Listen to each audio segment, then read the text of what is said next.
210장 시온산과 같은 교회 이제 장하겠습니다.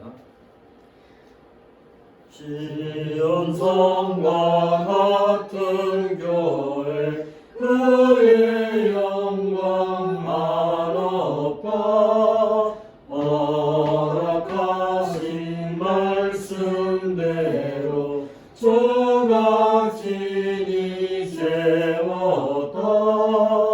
반석 위에 세운 교회 온들 자가 녹으랴.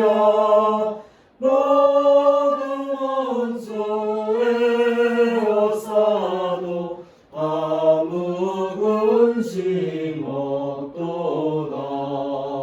생명샘이 솟아나와 모든 성도 마시니 언제든지 흘러넘쳐 부족함이 없도다. 이런 물이 흘러가니 목마를 자 누구랴.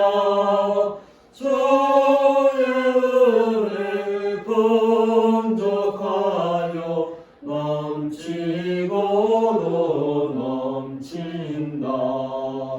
주의 은혜 내가 받아 시온 백성 되는 때 세상 사람 비방해도 주를 찬송하리라.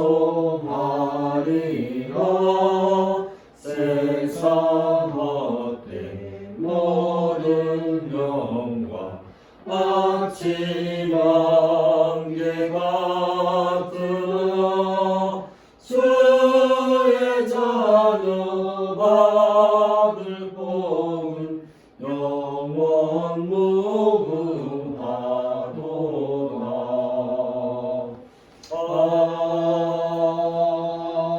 아멘. 이제 11월이 시작됐습니다. 올 한 해도 그동안 우리에게 건강 주신 하나님께 감사드리고 우리 모두 연말을 맞이해서 두 달 동안 남았는데 유정의미를 거둬갈 수 있는 그런 마음의 자세를 가져야 되겠습니다. 묵상기도하고 예배 시작합니다.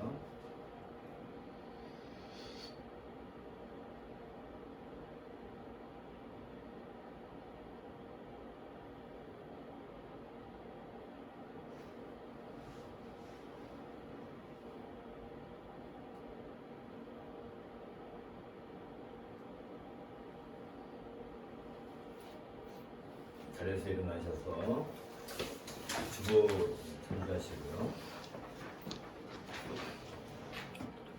우리 마음을 주님께 들어올려 함께 고백합시다. 우리의 도움은 천지를 지으신 여호와의 이름에 있도다. 여호와여, 내가 주를 높일 것은 주께서 나를 이끌어내사 내 원수로 하여금 나로 말미암아 기뻐하지 못하게 하심이니이다. 여호와 내 하나님이여, 내가 주께 부르짖음에 나를 고치셨나이다. 여호와여, 주께서 내 영혼을 수월에서 끌어내어 나를 살리사 무덤으로 내려가지 아니하게 하셨나이다. 아멘. 함께 기도하겠습니다. 천지를 창조하시고 또한 지금도 다스리시며 살아계신 하나님 아버지, 오늘도 우리에게 고별된 이런 거룩한 주일을 우리에게 허락하시고 주의 전에 나와 예배할 수 있게 해주심을 감사를 드립니다. 언제나 살아계셔서 눈동자같이 지켜주시고 졸지도 않고 주무시지도 않으시며 우리를 보살피시는 하나님, 감찰하시는 하나님 앞에서 우리가 겸손히 하나님만을 따르는 사람이 되기를 간절히 원합니다. 하나님, 우리가 창세전부터 우리를 예정하셔서 우리를 하나님의 자녀되는 그러한 축복을 우리에게 주셨으니 이를 어찌 다 감사드릴 수 있겠습니까?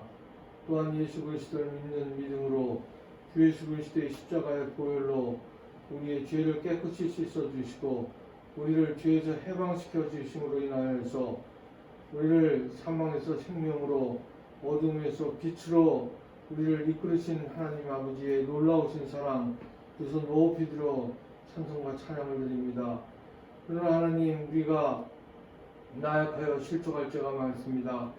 베드로가 정말로 또한 예수 그리스도가 그 아라위를 걸어오는 것을 보고 또한 자기도 걸었음에도 불구하고 세상을 바라보며 무너졌던 것처럼 같은 실패를 또한 우리가 하고 또한 십자가에 못 박혀 돌아가시는 하나님을 모두 버리고 도망갔던 그러한 그들의 모습이 우리의 모습이 아닐지도 모르겠습니다.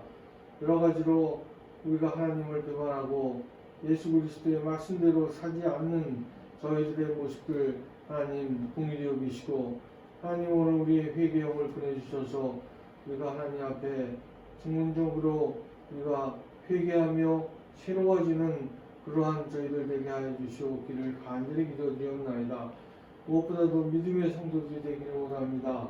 우리가 믿음으로 우리가 구하면은 다 얻은 줄로 알려고 했던 말씀대로 하나님 아버지 우리가 오직 기도와 강구로 하나님께 나아갈 때에 감사한 마음으로 하나님 앞에 나아가도록 주여 도와주시옵기를 간절히 기도드리옵나이다. 의심하는 믿음이 아니라 굳건한 믿음, 오직 우리를 창조하신 하나님께서 저희를 이끌어 주신다고 인도하신다는 사실을 믿는 믿음으로 굳건한 믿음으로 하나님께 나아가는 저희를 될 수 있도록 주여 도와주시옵기를 간절히 기도드리옵나이다. 우리가 말씀을 들을 때에 하나님 정말 옥토밭에 떨어지는 말씀이 되게 해주시고 그 말씀을 들을 때에 성령이 임하셔서 성령 충만케 하시며 우리 말씀의 씨앗으로 또한 풍부한 열매를 맺어 나갈 때에 염려, 근심, 걱정의 잡초를 뽑아내고 오직 기쁨과 감사의 걸음을 주고 우리가 항상 하나님만 바라보는 삶을 살아가도록 주여 도와주시옵기를 간절히 기도드리옵나이다. 오늘도 그 말씀 또한 들을 때에 하늘을 여시고 우리가 그 말씀의 놀라운 진리 가운데 임하게 하시며 모든 것을 하나님에게 맡기고 하나님께 영광 돌리는 그런 예배 시간 될 수 있도록 주여 도와주시옵기를 간절히 기도드리며 또한 우리 영이 또한 들리어 올려져서 하나님 보좌 앞에 나아갈 때 하나님 우리를 있는 그대로 받아주시고 우리를 영접하여 주시옵기를 간절히 기도드릴 때에 모든 말씀을 우리 주님 예수 그리스도로 받도록 기도드렸습니다. 아멘. 1장 찬송하겠습니다. 반복의 근원 하나님 온 백성 찬송 드리고 저 천사여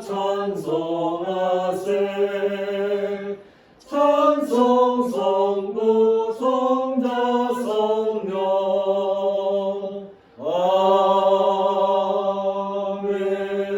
아멘. 자리에 앉으시고요. 죄의 고백. 진리가 예수 안에 있는 것 같이 너희가 참으로 그에게서 듣고 또한 그 안에서 가르침을 받았을진데 너희는 유혹의 욕심을 따라 썩어져가는 구습을 따르는 옛사람을 벗어버리고 오직 너희의 심령이 새롭게 되어 하나님을 따라 의와 진리의 거룩함으로 지으심을 받은 새 사람을 입으라. 이러므로 우리에게 구름같이 둘러싼 허다한 증인들이 있으니 모든 무거운 것과 얽매이게 쉬는 죄를 벗어버리고 믿음으로써 우리 앞에 나아가는 범죄를 하며 믿음의 주여 또 온전하게 하시는 이인 예수를 바라보자. 그는 그 앞에 있는 기쁨을 위하여 십자가를 참으사 그 고난을 개의치 아니하시더니 하나님 보좌 우편에 앉으셨느니라. 죄의 고백입니다. 지극히 존귀하며 영원히 거하시며 거룩하다 이름하는 이가 이와 같이 말씀하시되 내가 높고 거룩한 곳에 있으며 또한 통회하고 마음이 겸손한 자와 함께 있나니 이는 겸손한 자의 영을 소생시키며 동의하는 자의 마음을 수행시키려 함이라. 내가 영원히 다투지 아니하며 내가 끊임없이 노하지 아니할 것은 내가 지은 그의 영광이 내 앞에 평안을 주자 아닙니다. 제 구배 올리는 묵상을 함께 하겠습니다.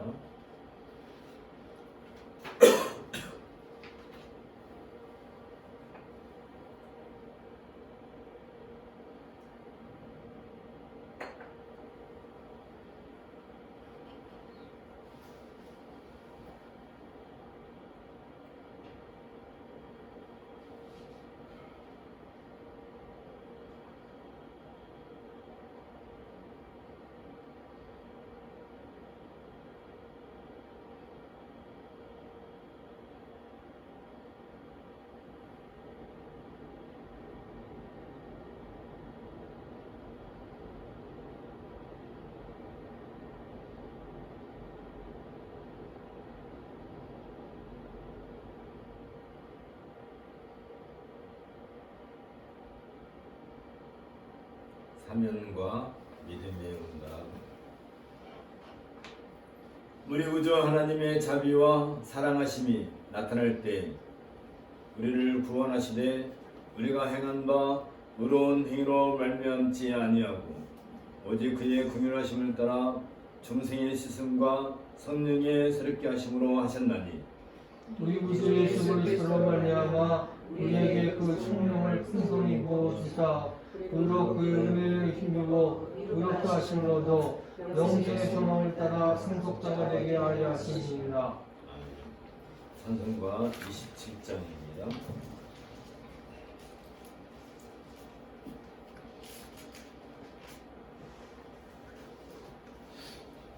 빛나고 높은 보좌와 빛나고 높은 보좌와 의에 앉으신 주 예수 얼굴 영광이 해같이 빛나네. 해같이 빛나네. 지극히 높은 영광 한없는 자비를 무천사 소리 나바여 늘 찬송하리네.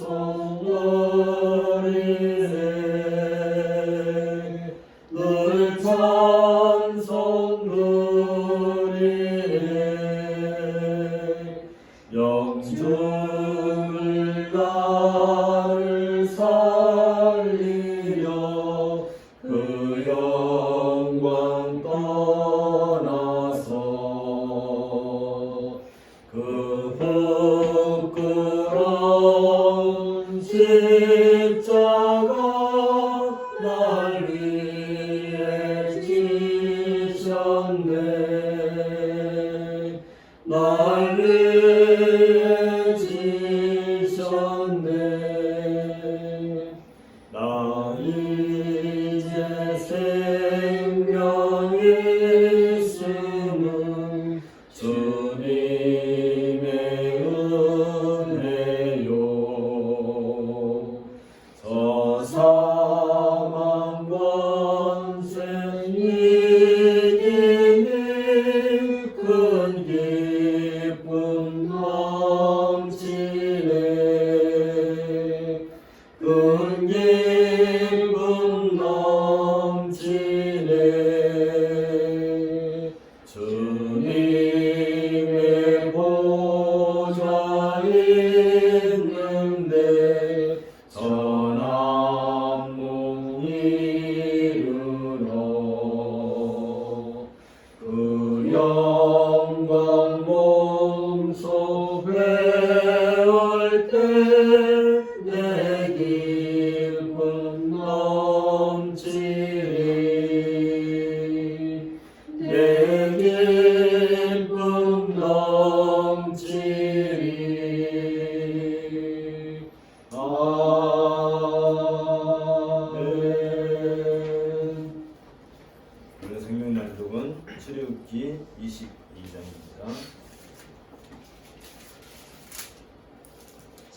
소나 양을 도둑질하여 잡거나 팔면 그는 소 한 마리에 소 5마리로 갚고 양 한 마리에 양 4마리로 갚을지니라.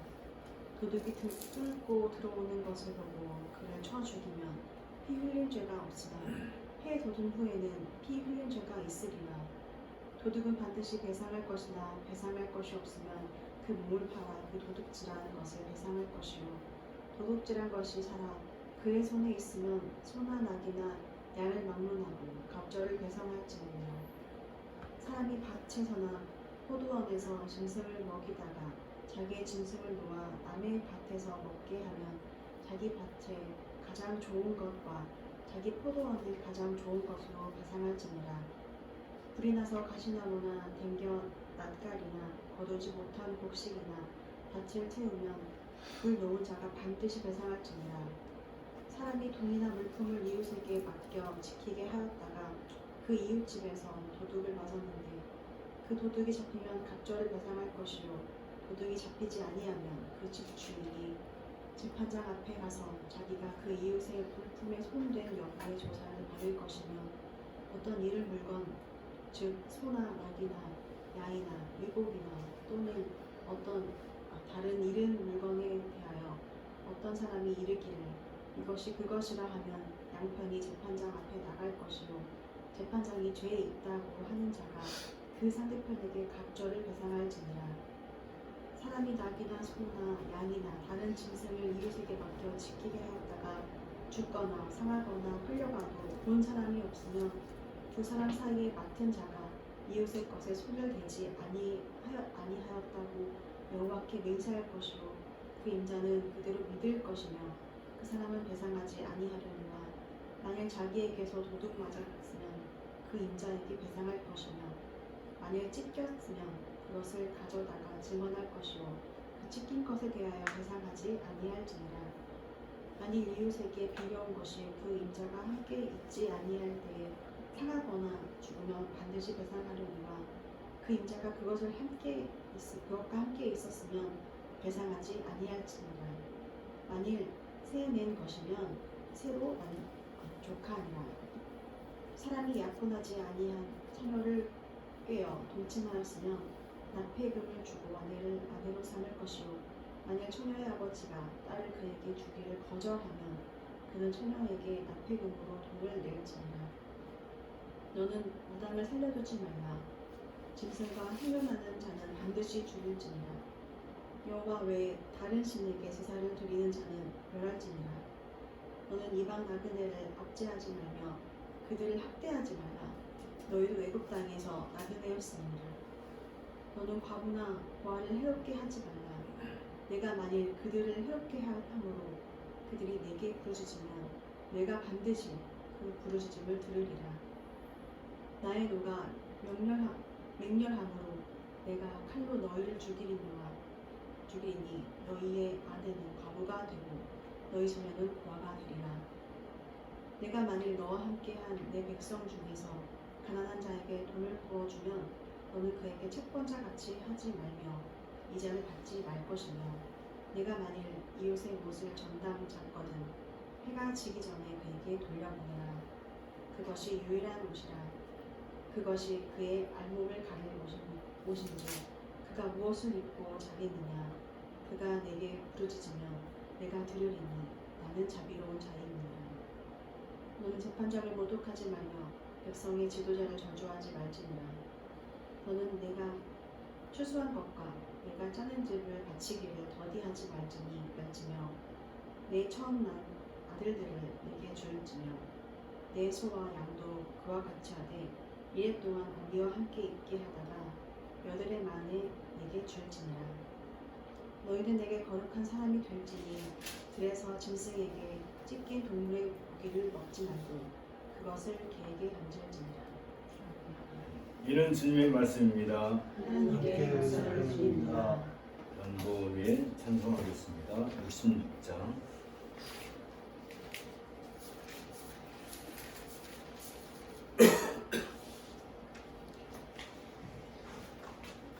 다 감사드리세요. 다 감사드리세 온 마음을 주께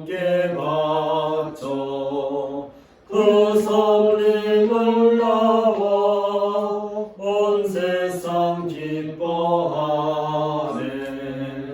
옛부터 주신 복 한없는 그 사랑 선물로 주시네. 이제와 영원히 사랑의 하나님 언제나 함께 계셔.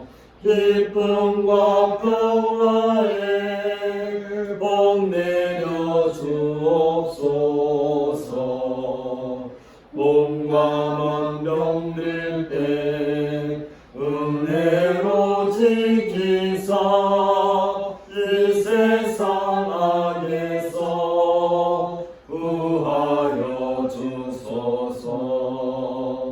감사와 찬송을 다 주께 드리어라.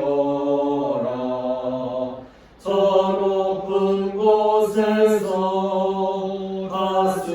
다스리시는 주님 영원한 하나님 다 경배하여라. 전에도 이제도 장래도 영원히 아멘. 함께 기도하겠습니다. 주께서 만물 가운데서 친히 당신의 백성을 불러 모으시고 이제 때를 따라 거룩한 교회로 저들을 한 몸이 되게 하여 주셨사온즉 이 모든 것이 하나님의 귀한 그 말씀 가운데서 성취될 것이고 또한 하나님의 권능 안에서 이루어질 것을 저희는 믿사옵고 하나님께 감사를 드려옵나이다. 하나님께서 이 귀한 역사의 흐름 가운데서 우리를 일일이 택하시고 또한 부르셨사오며 이제 거룩한 백성으로 우리를 한 교회로 불러 모아 주셨던 것을 우리가 기억하옵나이다. 이름으로써 이제 우리는 거룩한 백성이요 하나님을 위하여 특별히 구별된 백성들인 것을 고백하고 우리가 온 몸과 마음을 하나님께 다 드리기를 간절히 소원하옵나이다. 아버지 하나님, 바라옵기는 이제 우리의 모든 삶을 주께서 친히 주관하시되 우리가 어느 곳에서 무엇을 하든지 우리 주님께서 날마다 책임져 주시고 또한 인도해 주시고 이끌어 주셨기를 간절히 바라옵나이다. 아버지 하나님, 우리가 한순간 살아가는 그 모든 과정까지도 이제 하나님의 백성으로 살아가기를 간절한 마음으로 소원하는 가운데서 이와 같이 이 땅에서 살고 있사오는즉 주께서 우리의 각 사람의 삶의 모습을 기뻐 받아주시고 저들이 온전히 하나님께 자신을 들여서 살고자 하는 그 모든 목적에 있어서 우리 하나님께 감사와 영광이 되는 그런 모습으로 드러나기를 간절히 소원하옵나이다. 아버지 하나님, 또한 바라옵기는 이 땅에 있는 주의 많은 교회들을 기억하시고 저들이 이 시간에 다 같이 무릎을 꿇고 하나님께 경배하는 것을 기뻐 받아주시고 저들의 삶이 진정으로 하나님의 백성인 것을 드러내게 하여 주시오며 그들을 통해서 온 땅에 주의 말씀이 주의 복음이 선포됨으로써 이 땅에 있는 아직도 믿지 아니하는 사람들에게 주의 말씀이 선포되어지고 저들이 그러한 가운데서 새 삶을 다시 찾을 수 있는 은혜를 주께서 허락해 주셨기를 간절히 바라고 나옵나이다. 많은 교회가 있습니다. 거짓과 가짜와 또 속이는 수로 하루하루를 살아가는 그러한 일들이 교회 안에는 더 이상 있지 않도록 주께서 은혜를 더하여 주셨기를 간절히 바라고 원하옵나이다. 또한 아버지 하나님, 이 민족의 남북 화해의 길을 활짝 열어주시고 이제 남북이 서로 한 몸과 한 마음이 되어서 참으로 온 동포가 하나님께 예배하는 날이 속히 이룰 수 있도록 주께서 은혜를 더해 주셨기를 간절히 소원하옵나이다. 이제 온 세상이 경기 불황으로 말미암아 모두 죽겠다 하고 마치 세상이 금방 무너질 것처럼 한탄을 하는 가운데 있사옵나이다.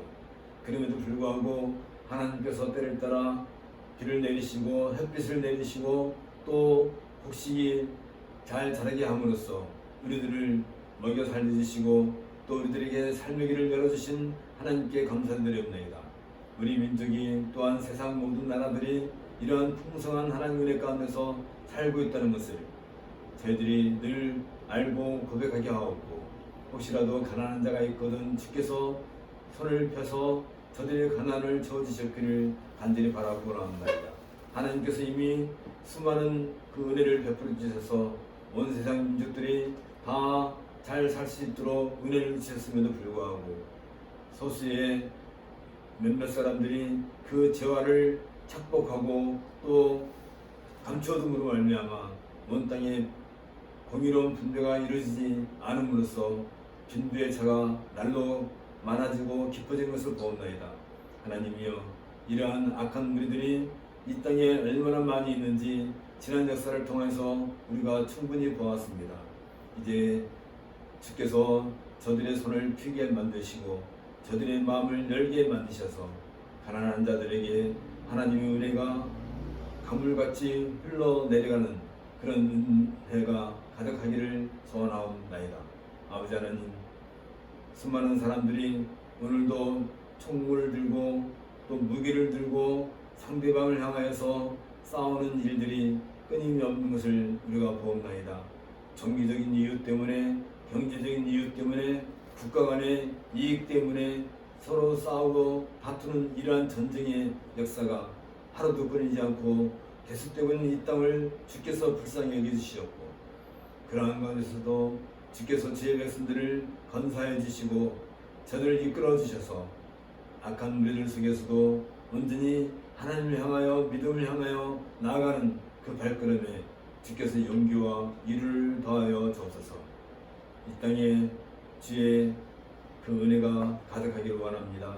우리 주님께서 다시 오시는 그날에야 온 땅에 악들이 무너지고 진정한 평화가 또한 건설될 것을 제가 믿사오니 주여 속히 오시옵소서. 참으로 악한 모든 무리들을 물리쳐 주시옵소서. 이 모든 말씀을 우리 주 예수님의 이름으로 기도하옵나이다. 아멘.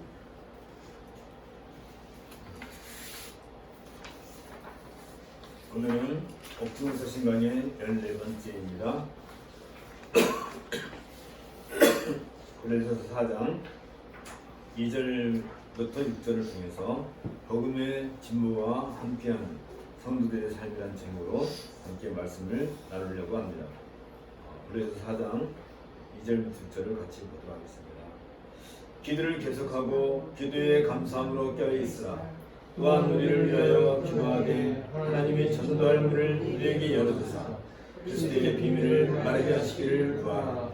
내가 이 일 때문에 매임을 당하였노라. 그리하면 내가 마땅히 할 말써 이 비밀을 나타내리라. 여인에 대하여는 지혜로 혀를 아끼라. 너희 말을 항상 은혜 가운데서 소금으로 맛을 낸 것 같이 하라.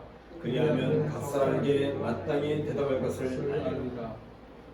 알다시피 옥중서신 중에서 세 개의 옥중서신인 에베소서, 빌립보서, 골로새서 모두에는 우주 만물이 창조되기 전 그리스도의 선제와 더불어 모든 피조된 실체들에 대한 그리스도의 현재 및 미래적 우월성에 대한 다양한 개념들이 담긴 풍부한 우주론적 기록론이 담겨 있습니다. 특히 에베소서와 골로새서에서는 능력에 대한 용어들과 더불어 하나님을 반대하고 성도들의 삶을 이어갈 수 있는 모든 존재들과 관련해 그리스도의 우월적 능력에 대한 강조가 주목할 정도로 빈번하게 등장하고 있습니다. 특히 그리스도의 부활과 높아지신 뿐 아니라 그리스도의 지위와 권세가 피조된 세계를 거슬러 영원전까지 올라간다는 의식이 강하게 발전되고 있습니다. 이런 점에서 골로새서의 핵심 주제는 그리스도의 우선성과 초월성으로 압축되고 있습니다. 이것은 골로새서가 교회를 위협하고 있는 거짓 가르침에 대한 논증이라는 저술 목적과 관련됩니다.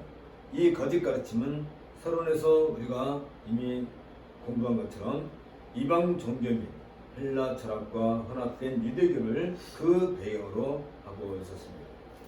이 거짓 가르침에 대한 바울의 경계를 우리가 되돌아본다면 골로새 교회를 위협한 거짓 가르침은 특정한 날을 지키고 음식을 구별하며 의식을 강조하는 유대적 배경과 또한 금욕과 천사 숭배 및 신비로운 지혜를 강조하는 이기적 요소들과 그리고 지식의 우월성을 강조하고 구원은 믿음이 아닌 지식을 통해 온다는 헬라 철학이 혼합되어 있었습니다. 이런 주장을 따르는 그들에게 있어서 물질은 근본적으로 악한 존재이며 비물질적인 것만 선한 것으로 받아들여지게 됩니다. 이런 거짓 가르침을 따르게 되면 선하신 하나님은 악한 세상과 접촉하지 않을 것이라고 주장하게 됩니다. 그들의 주장에 따르면 선하신 하나님께서 악한 인간의 몸을 입을 수 없기 때문에 그리스도는 인성과 신성을 동시에 지닐 수 없다는 것입니다. 이런 그들의 이원론적인 사상에 따른 잘못된 주장은 소위 그리스도의 가연설 혹은 양자설의 기초가 되고 있습니다. 서양에서의 이원론은 고대 종교인 조로아스트교의 영향에 따른 것으로 이 세상은 선을 상징하는 빛의 원리인 아우라 마즈다와 악을 상징하는 어둠의 원리인 앙그라 마이뉴가 서로 대립하고 투쟁하는 장소이며 최후에는 아우라 마즈다가 승리함으로써 마침내 빛의 왕국이 건설된다는 그러한 교리에 근거하고 있습니다. 이러한 이론에 근거하여 이론은 빛과 어둠, 선과 악, 영과 물질 이런 것들이 서로 대립하고 투쟁하는 것으로 나누게 됩니다. 이런 영향을 받은 거짓 가르침은 영이신 하나님께서 물질인 육체와 서로 대립하기 때문에 결코 하나가 될 수 없다고 주장을 합니다. 이런 사상을 가지고 서양 철학자들은 하나님의 아들이라고 불리는 예수는 참된 인간의 몸을 가지지 않았고 신이 인간 예수처럼 보였을 뿐이라는 가연설을 주장함으로써 성육신하신 예수님의 인성을 부정하게 됩니다. 또 다른 측면에서 유대교에 신취한 사람들은 인간 예수가 성령의 세례를 받을 때 하나님으로부터 성령을 받아서 하나님의 아들이 되었다는 양자론을 주장함으로써 예수 그리스도의 신성을 부정하고 있습니다. 이 거짓 가르침들은 하나님과 인간 사이에 장벽을 세워두고 인간이 하나님과 접촉하기 위해서는 신성을 가진 존재들을 통해서만 가능하다고 주장합니다. 따라서 인간은 이 아이온들을 섬기며 금욕주의와 황홀과 같은 경험을 통해 특별한 지식을 얻음으로써 비로소 하나님께 접근할 수 있다고 그렇게 주장을 하는 것입니다. 그들에게 있어 그리스도는 신성을 가진 존재들, 즉 아이온들 중 하나에 불과했으며 우주의 주이시며 교회의 머리신 그리스도를 부정하게 됩니다. 이런 이유로 바울은 우주적인 기독론에 근거하여 그리스도의 우선성과 초월성을 강조하고 있는 것입니다. 이 사실을 밝힘으로써 바울은 골로새 교회가 거짓 가르침에 미혹되지 않고 복음 위에 든든히 서야 할 것을 제시하고 있는 것입니다. 골로새서 1장에서 우리가 본 것처럼 바울은 보이지 않는 하나님의 형상이시며 창조를 이루시고 모든 피조물 위에 뛰어나며 만물 안에서 탁월하신 그리스도의 주권을 강조했습니다. 그리고 십자가에서 흘리신 피로 성도들과 모든 피조물을 하나님과 화목시킴으로써 우주의 주가 되시며 교회의 머리가 되신 그리스도의 초월성에 초점을 맞추었습니다. 성육신하신 그리스도는 육체로 오신 하나님이시며 모든 창조물과 새로운 창조물의 주이신 만유의 주가 되십니다. 그리스도는 영원하며 선지하신 분으로 전능하시며 하나님과 동등하십니다. 그 안에는 신성의 모든 충만이 육체로 거하시는 것입니다. 이러한 우주론적 기독론은 성도들을 하나님께 인도함에 있어 그리스도 외에 다른 존재나 세력이 개혁되었다는 주장이나 인간 편에서의 공로가 되는 관습들, 즉 금욕주의나 의식주의나 천사 숭배 혹은 인간의 철학과 지식과 전통들을 철저하게 배제시키고 있습니다. 여기에서 바울은 그리스도께서 성도들을 하나님과 화목케 하신 유일한 분이시며 성도들 안에 임재하는 영광의 소망이 되심을 제시해주고 있습니다. 2장에서 본 것처럼 바울은 그리스도를 선포하는 복음의 완전성과 충만성을 강조함으로써 복음에 대한 변증적인 진술을 시도하고 있었습니다. 여기에서 바울은 그리스도 안에 지혜와 지식의 모든 보화가 감추어져 있으며 신성의 모든 충만이 육체로 그 안에 거하고 있으며 성도들은 그리스도 안에서 충만해졌음을 강조하고 있습니다. 아울러 하나님께서는 범죄로 죽었던 성도들을 그리스도와 함께 살리셨으며 성도들을 거스르고 대적하는 율법의 기류로 쓴 증서들을 도말하여 십자가에 못 박으셨기 때문에 성도들은 세상에 주도하는 한국과 율법의 기류들에 대하여 죽은 존재가 되었음을 바울은 밝힌 바 있습니다. 성도들의 죄가 용서받았고 하나님과 화목되었다는 것은 그들에게 새로운 신분, 즉 새로운 피조물이 되었음을 의미합니다.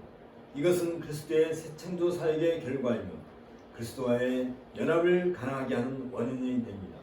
무엇보다도 성도들이 그리스도와 함께 장사되고 죽었다는 사실과 다시 삶으로써 부활에 참여했다는 사실은 성도들이 그리스도와 연합되었다는 결정적 증거가 되는 것입니다. 이제 3장에 와서 바울은 이미 십자가에서 죽은 성도들은 그리스도와 함께 다시 산 존재가 되었으며 부활하신 그리스도께서 만유이시며 만유 안에 거하시는 것처럼 성도들은 하나님의 백성으로서 그리스도를 통하여 아버지 하나님께 감사 곧 신령한 진리로 예배할 것을 성령과 진리로 예배할 것을 권면하고 있었습니다. 이상의 논증을 통해 바울은 그리스도의 초월성과 아울러 십자가에서 자기 백성을 위해 죽음으로써 이루신 구원의 완성을 제시해주고 있습니다. 이때 십자가는 하나님의 목적을 거스르는 모든 세력들을 제거하는 능력으로 묘사가 되고 있습니다. 무엇보다도 십자가는 새 사람의 탄생을 알리는 옛사람과 그 행위를 벗어버리는 것을 상징하고 있습니다. 이로써 성도들은 새 사람을 입었으니 이는 자기를 창조하신 자의 형상을 지차 지시기까지 새롭게 하심을 받은 자가 되었습니다. 따라서 새롭게 하심을 받은 자들은 그리스도 안에서 한 몸이 되어 만유 안에서 통일을 이루게 됩니다. 이것은 머리 대신 그리스도 안에서 교회의 하나됨에 대한 신학적 해석이기도 합니다. 이상과 같은 그리스도의 다골성과 십자가의 구속을 알리는 복음과 교회의 하나됨을 통하여 바울은 그리스도 안에 있는 하나님의 충만함이 성도들의 삶을 통해 어떻게 구현되고 있는가를 소상하게 밝혀주고 있습니다. 그 결정체가 바로 교회의 예배 예전과 관련해 성도들은 그리스도의 지혜로 피차 가르치며 권면한 것으로 표현되는 말씀 선포의 가르침과 다스림의 사역과 봉사, 그리고 시와 찬미와 신령한 노래를 부리며 마음의 감사함으로 하나님을 찬양하는 것으로 표현되는 예배의 예전적인 내용인 찬송과 기도와 환상, 그리고 무엇을 하든지 말이나 일이나 다 주 예수의 이름으로 하고 그를 힘입어 하나님 아버지께 감사하는 삶으로 표현되는 성도들의 구체적인 일상의 삶에 대한 내용들이 바로 그것입니다. 여기에서 바울은 그리스도께서 몸을 모신 순종의 정신의 근거에서 남편과 아내의 관계, 부모와 자식과의 관계, 성전과 종과의 관계에서 상호 복종이라는 새로운 삶의 질서를 제시함으로써 성도들의 삶 속에서 구현되는 하나님의 충만함을 우리에게 제시해 준 바 있습니다. 성도들은 새 생명의 속성들을 옷 입도록 부르심을 받았습니다. 골로새서 3장 12절 14절에서 우리가 본 것처럼 그러므로 너희는 하나님의 택하사 거룩하고 사랑받는 자처럼 긍휼과 자비와 겸손과 원유와 오래 참음을 옷 입고 누가 누구에게 불만이 있거든 서로 용납하여 피차 용서하되 주께서 너희를 용서하신 것 같이 너희도 그리하고 이 모든 것 위에 사랑을 더하라. 이는 온전하게 매는 띠니라는 말씀처럼 성도들은 거룩하도록 부르심을 받았고 하나님에 의해서 사랑받는 하나님의 택한 백성들이 되었습니다. 또한 하나님에 의해 죄사함을 받았기 때문에 다른 사람들을 용서함으로써 사랑을 실천해야 하는 것입니다. 나아가 성도들은 한 몸에 지체되기 때문에 골로새 3장 15절에서 우리가 본 것처럼 그리스도의 평강이 너희 마음을 주장하게 하라. 너희는 평강을 위하여 한 몸으로 부르심을 받았나니 너희는 또한 감사하는 자가 되라 하는 말씀처럼 서로 하나님의 평강 가운데 살아야 할 것입니다.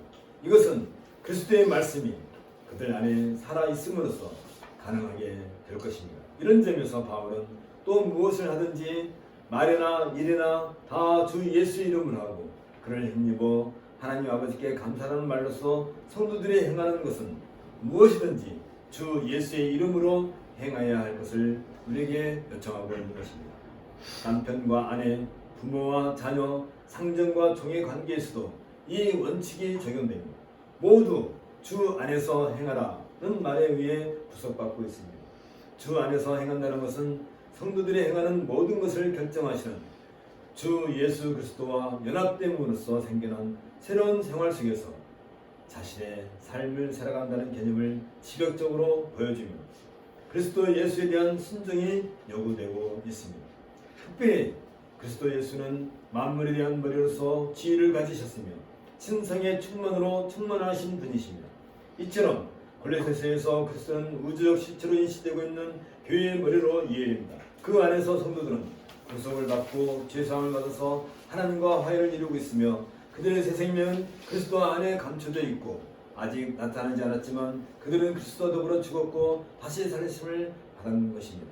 이런 점에서 주 예수 안에서의 개념은 다분히 실천적인 성격을 내포하고 있습니다. 바울이 가정과 사회의 기초적 관계를 주 안에서 상호 복종의 관계로 정의하는 것도 이 때문입니다. 이에 바울은 고린도서 4장 2절에서 성도들에게 기도를 항상 힘쓰고 기도에 감사함으로 깨어있으라고 말을 하고 있습니다. 이것은 성도들이 속한 가족과 사회의 범위를 넘어 우주적인 개념으로의 확장이기도 합니다. 성도들이 속한 사회는 가시적인 범위를 훨씬 넘어서는 우주적인 교회임을 명심해야 합니다. 이것이 주 안에서 라는 또 다른 의미이기도 합니다. 성도들은 만물 위에 뛰어나신 그리스도 예수와 하나가 된 존재입니다. 때문에 성도들의 삶은 보통의 사람들이 살아가는 삶과 구별되어야 하며 하나님의 사랑을 받는 특별한 존재로 살아가게 됩니다. 이런 이유에서 하나님의 풍성함을 구현한 성도들의 삶은 세상의 방법이나 철학이나 유전이나 의식에 의존하지 않습니다. 이 사실을 보다 분명하게 고백하는 삶이 바로 기도로 증거가 되는 것입니다.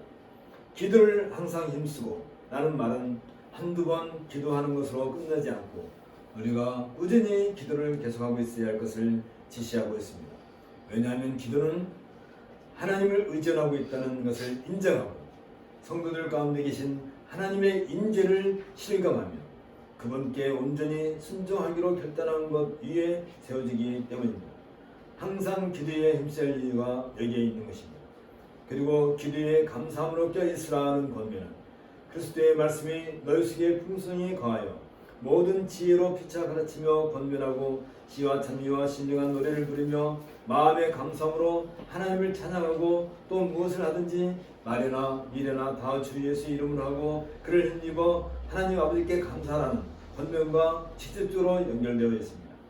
마음의 감사함으로 하나님을 찬양하는 것과 기도의 감사함으로 깨어있는 것은 그리스도의 말씀이 풍성함에 근거하고 있습니다. 이것은 성도들의 삶이 로고스이신 그리스도 안에 있다는 사실을 다시 확인하고 있습니다.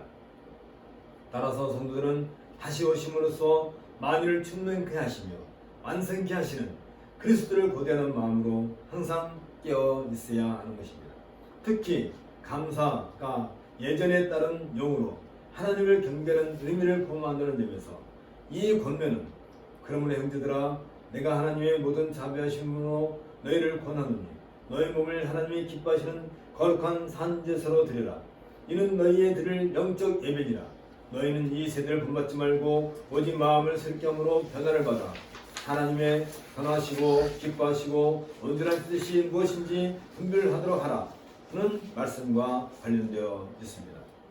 성도들의 삶은 하나님께 드릴 영적 예배로 집약되기 때문입니다.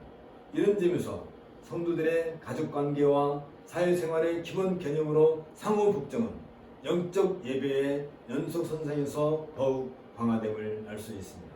특별히 여기에서 우리는 은혜의 방도로서 교회에게 주어진 말씀과 성례와 기도를 중심으로 이어지는 교회의 예배와 성도들의 삶의 관계에 깊은 관심을 기울일 필요가 있습니다. 여기에서 가장 중요한 핵심은 곧 말씀입니다. 성례를 가리켜 보이는 말씀이라고 한 것도 이 사실을 강조하고 있습니다. 더불어 기도 역시 철저하게 말씀을 중심으로 하고 있으며 무엇보다도 기도는 하나님의 경륜과 직접적인 관련이 되어 있다는 점에서도 이 사실을 우리는 확인할 수 있습니다. 때문에 바울이 자신의 사도 사역과 그리스도의 비밀, 즉 복음을 밝히는 사역에 동참하도록 성도들을 권면하는 이유도 바로 여기에 있습니다. 이런 관점에서 바울은 여기 3절부터 4절에 이르기를 또한 우리를 위하여 기도하되 하나님이 전도할 문을 우리에게 열어주사 그리스도의 비밀을 말하게 하시기를 구하라. 내가 이것을 인하여 매임을 당하였노라. 그리하면 내가 마땅히 할 말로써 이 비밀을 나타내리라고 성도들에게 당부하고 있습니다. 기도의 부탁에 대한 바울의 의중은 모든 기도와 간구로 하되 무시로 성령 안에서 기도하고 이를 위하여 깨어 구하기를 항상 힘쓰며 여러 성도들을 위하여 구하고 또 나를 위하여 구할 것은 내게 말씀을 주사 나로 입을 벌려 복음의 비밀을 담대히 알리게 하옵소서 할 것이니 이 일을 위하여 내가 쇠사슬의 메인 사신이 된 것은 나로 이 일에 당연히 할 말을 담대히 하게 하려 하심이니라. 나는 에베소 6장에서 본 이 말씀에서 보다 분명하게 나타나고 있습니다. 사도적 선포의 주제인 그리스도의 비밀 이런 얘기에서 바울이 로마에서 구금되어야 했던 직접적인 원인이 되고 있습니다. 또한 골로새 성도들에게 바울이 매음에서 풀려나 전도할 문을 열기를 원하는 바울의 사역에 동참하도록 권면한 근거이기도 합니다. 여기서 바울이 원하는 바는 자신이 구금된 생활로부터 풀려나는 것이 아니었습니다.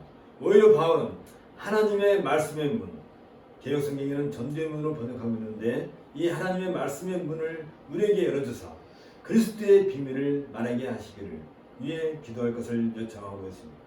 바울이 원하는 것은 내게 말씀을 주사 나로 입을 벌려 복음의 비밀을 담대히 알리게 하옵소서에 대한 것이기도 합니다. 바울에게 있어서 매어 있음은 말씀의 문이 닫혀 있음을 의미하지 않습니다. 바울은 비록 매어 있다 할지라도 복음의 비밀을 담대히 전함에서 결코 위축되어 있지 않았습니다. 이것은 복음이 세상으로 확대되기를 원하는 사도의 갈망을 담고 있지만 이보다 더 철저하게 감금된다 할지라도 그것이 복음의 말씀을 전하는 문을 닫지 못한다는 사실을 바울이 잘 알고 있음을 보여주고 있습니다. 오히려 바울은 형제들아 나의 당한 일이 도리어 복음의 진보가 될 줄을 너희가 알기를 원하노라고 말하고 있는 것처럼 바울의 가침이 오히려 복음의 진보를 나타내는 결과를 가져오고 있었습니다. 이와 관련해 누가는 사도행전 28장 30절 31절에서 바울이 온 이틀을 자기 셋집에 유하며 자기에게 오는 사람을 다 영접하고 담대히 하나님 나라를 전파하며 주 예수 그리스도께 관한 것을 가르치되 그 많은 사람이 없었더라고 보도해주고 있습니다. 그리스도의 비밀 또는 하나님의 비밀 또는 복음의 비밀이라는 것은 그리스도는 구에서 말하는 이스라엘의 후손들뿐 아니라 신약 시대에 이르러 세상 사람 누구나 받을 수 있는 완전한 구원의 근원이 되신다는 의미를 가집니다. 이 비밀은 더 이상 감춰지지 않았습니다.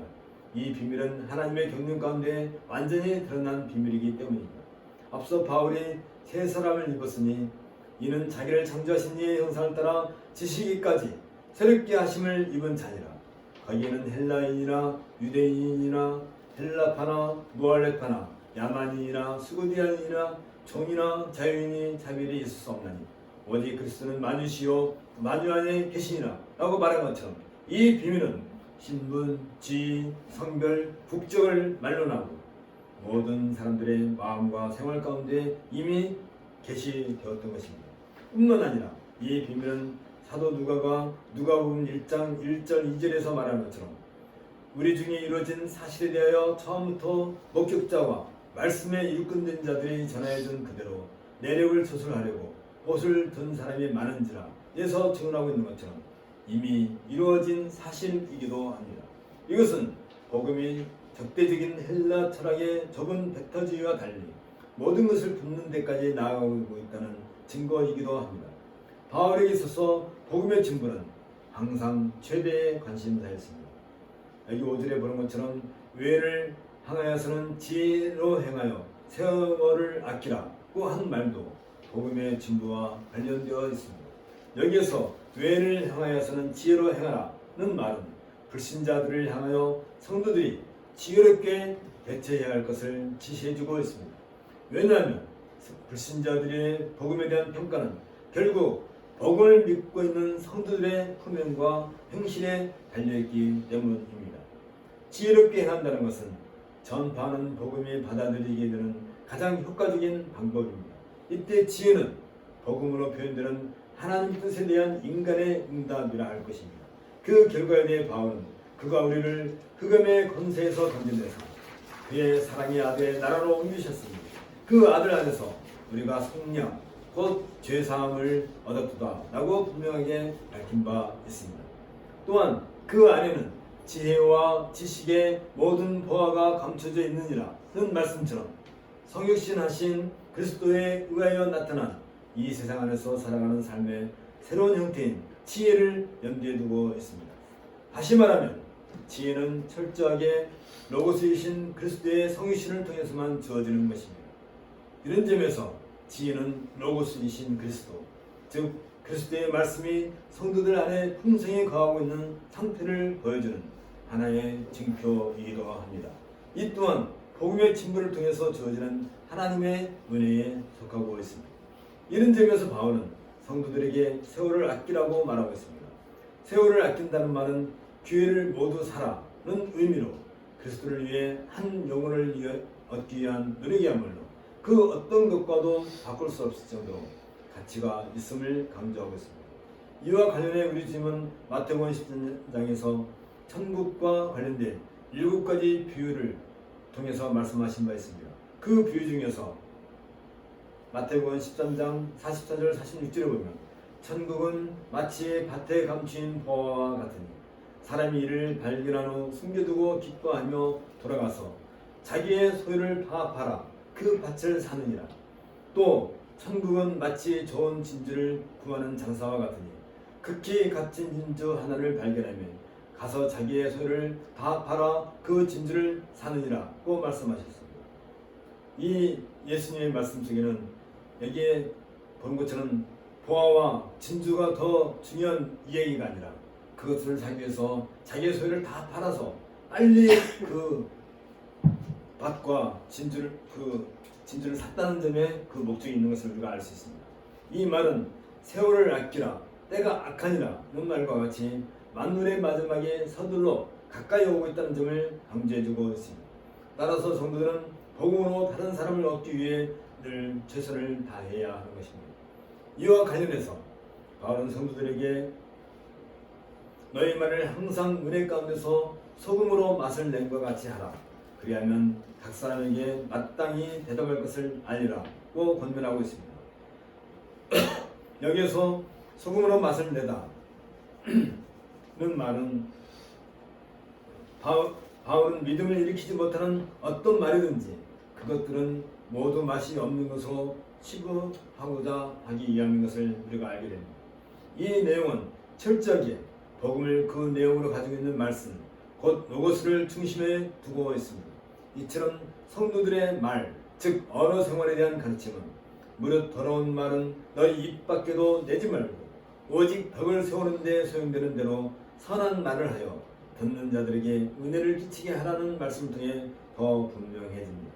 당시 대다수 성도들은 오랜 이방 생활과 종교에 물들어 있던 중에 하나님의 교회로 부름을 받았습니다. 하지만 그들의 일상 언어와 생활 간습이 교회에 속한 삶으로 그렇게 빨리 변화된 것은 아니었습니다. 더러운 말은 그들의 이방 종교와 생활 속에서 다른 사람들과 주고받은 부도덕한 말이나 불경한 말들입니다.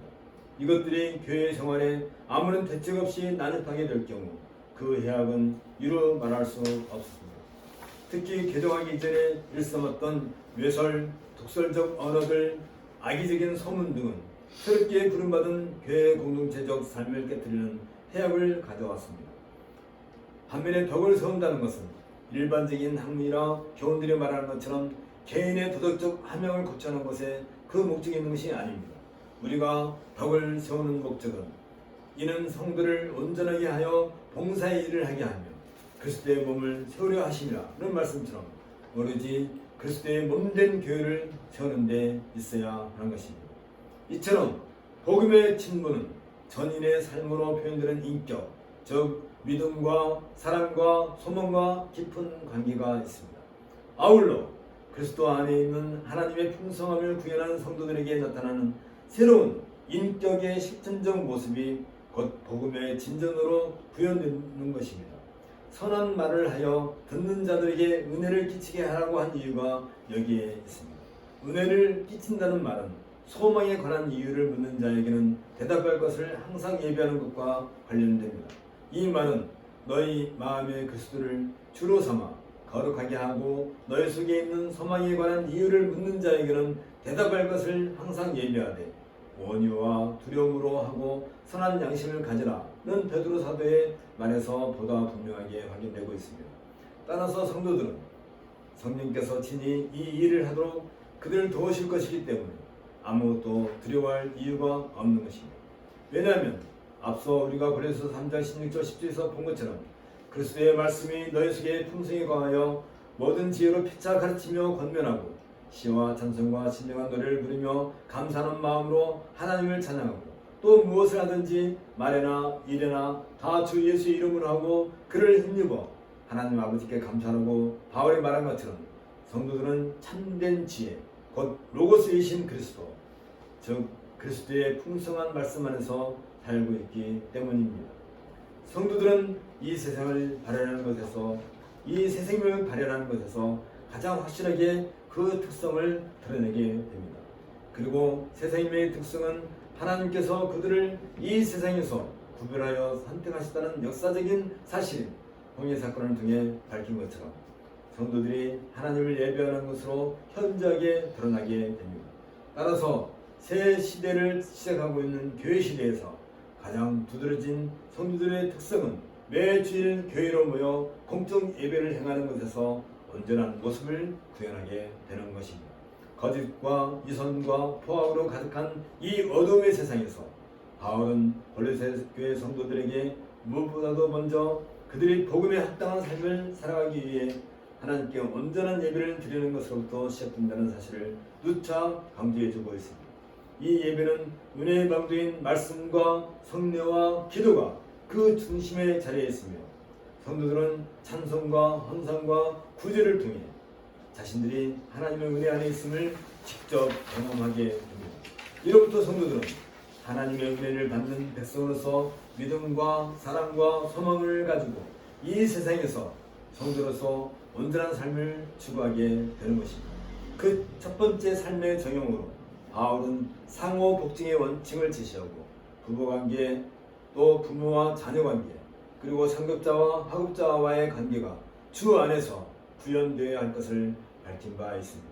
그처럼 성도들의 삶은 주 안에서 진행되는 가정과 사회생활을 바탕으로 이제는 두 번째 삶의 정형으로 우주적인 교회의 사명을 향해 우리의 시선을 돌리고 있습니다.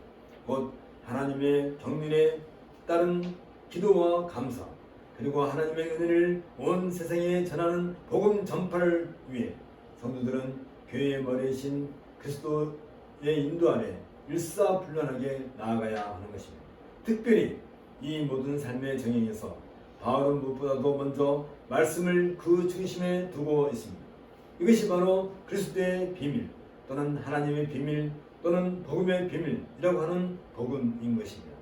이제 참된 교회에 속한 성도들은 이 복음의 진부를 위한 군사로 부름받았다는 사실을 가슴에 새겨야 할 것입니다. 그리고 모든 성도들은 한 마음 한 뜻이 되어 복음의 진부를 위해 힘차게 나가야 할 것입니다. 함께 기도하겠습니다.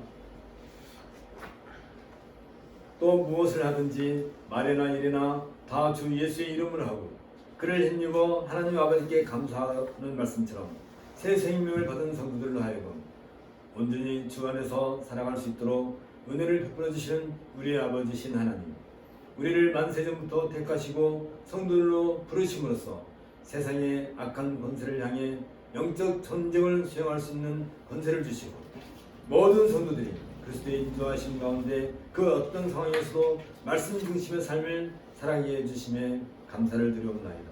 우리들에게서 그 어떤 사는 것이 있어서가 아니라 오로지 교회의 머리신 그리스도로부터 공급받는 생명력을 발현한 이러한 말씀 중심의 삶을 통해서 지금도 하나님께서 하나님의 나라를 친히 세워나가시며 그 놀라운 일에 친히 우리들이 참여할 수 있게 하시오니 이 또한 감사를 드리옵나이다. 주께서 우리들에게 무한의 은혜를 주셨사온다. 우리들은 믿음과 사랑과 소망으로 단단하게 무장하고 이 세상의 정사와 권세들과의 영적 전쟁에서 승리하게 될 것이옵나이다. 하오니 주여 이런 영적 전쟁 앞에서 비굴하거나 비겁하지 않도록 이끌어 주셔서 참된 교회의 표지를 온 세상에 드러냄으로써 우리가 하나님 나라의 군사들이라는 사실을 친히 경험하게 하시옵소서. 이로써 우리가 하나님의 군대가 되었다는 사실을 날마다 우리의 삶을 통해 나타나게 하옵소서. 주 예수 그리스도의 이름으로 기도하옵나이다. 자리에서 일어나셔서 214장 함께 전송하겠습니다.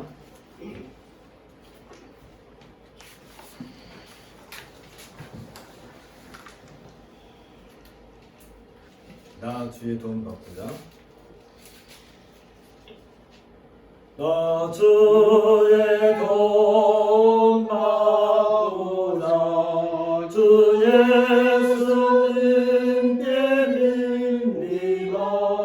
그 구원 허락하시사 날 받아주소서. 내 모습 이대로 주 받아주소서. 날 위해 돌아가신 주 날 받아주소서. 은재에 빠져 영죽을 날 위해 피 흘렸으니 주 형상대로 믿으사 날 받아주소서. 내 모습 이대로 주 받아주소서. 날 위해 돌아가신 주 날 받아주소서. 내 힘과 결심 약하여 늘 깨어지기 쉬우니 주 이름으로 구원해 날 받아주소서. 내 모습 이대로 주 받아주소서. 날 위해 돌아가신 주 날 받아주소서. 내 주님 서신 발 앞에 나 엎드렸으니 더 크신 역사 이루게 날 받아주소서. 내 모습 이대로 주 받아주소서.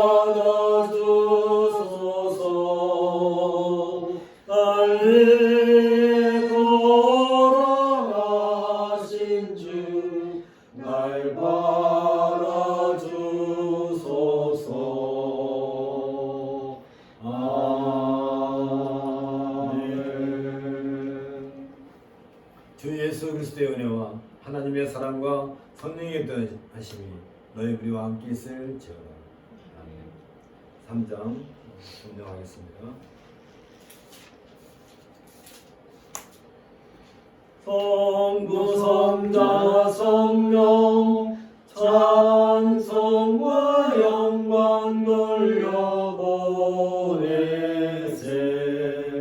대초로 지금까지 또 영원 무궁토록 성삼위께